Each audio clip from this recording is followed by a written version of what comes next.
a question, but I think I just missed it. Oh, here we go. Javi's asking, do you believe in the historical Jesus? That's a good question.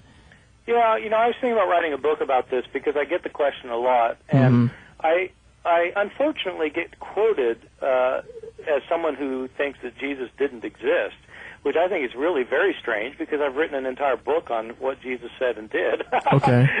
and for him to say and do anything, he had to exist. So I don't think there's any serious historian who doubts the existence of Jesus. There are a lot of people who want to write sensational books and make a lot of money who say Jesus didn't exist, but I don't know any serious scholar who doubts the existence of Jesus. And so absolutely. Or shall we say a Jesus? Well, I mean... Because there's some ideas about this too, right? Like, 'cause Jesus Christ itself, right, just means, what does it mean? Like the anointed one or something? Well, Christ is the Greek word for anointed one. It's the same, it's the Greek equivalent of the word Mashiach in Hebrew, which Messiah. is where we get Messiah from. Right. So basically, so any, Jewish sect that believed that they had that Jesus Christ, then that entity would exist, so to speak. So I mean, I guess what I'm saying here, I guess I'm going with maybe the multiple Jesus hypothesis, that there might have been a variety of different, which is why we have so many different stories. I don't think there was more than one person. I mean, I think really? there was a historical person, Jesus, and that we can say some things historically about him. But what happened was, after his death, so many people told stories in so many different parts of the Roman Empire that different portraits of Jesus emerged. And some of these portraits show up in the Gospels, so that, in fact, the portrait of Jesus in Luke's Gospel is different from the portrait of Mark, and different from the one in John, and different from the one in the Gospel of Peter, or the Gospel of Judas. I mean, these are all different portraits. Well, it sounds like, to me, there are people in the chat room right now disagreeing, of course, but they're saying that there really isn't any hardcore evidence, though, there isn't any evidence, really, that Jesus did exist, except what people are saying about him. But I disagree with that. Really? What hardcore evidence is there that Julius Caesar existed?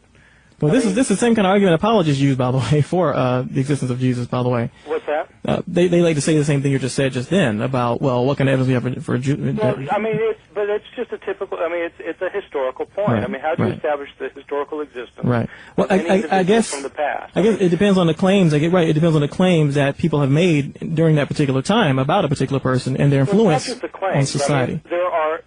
One has to look at historical evidence, and if you say that historical evidence doesn't count, then I think you get into huge trouble, because then how do you? I mean, then why not just deny the Holocaust, or why not deny that Abraham Lincoln lived, or why not deny? I mean, just deny.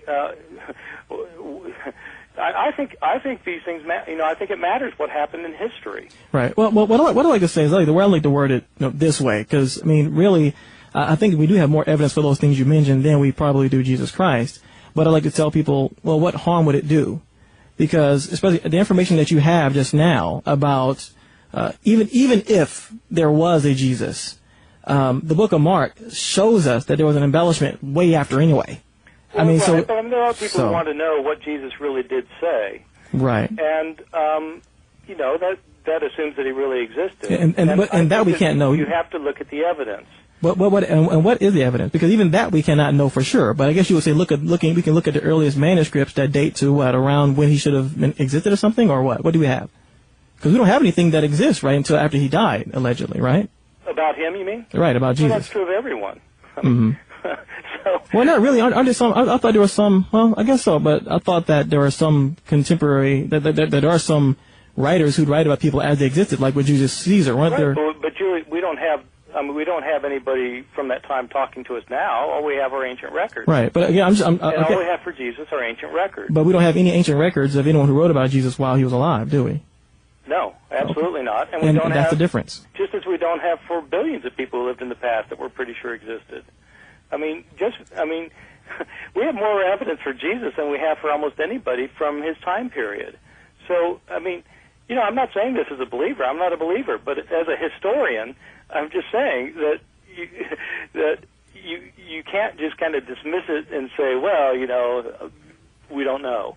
I mean, you have to look at the evidence. So there is hard evidence, I think. Okay. I would look for archaeological evidence as well. For example, we have one author who actually knew Jesus' relatives and knew his disciples. And who was that? Paul.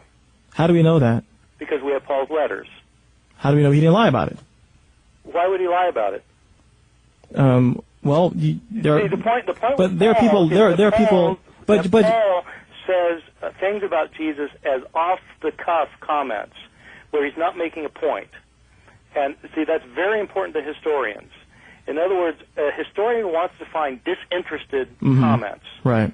And Paul has disinterested comments where he says things, for example, about James, the brother of the Lord, which is just an off-the-cuff comment because everybody that he's writing to knows who he's talking about. So he just makes the off-the-cuff comment.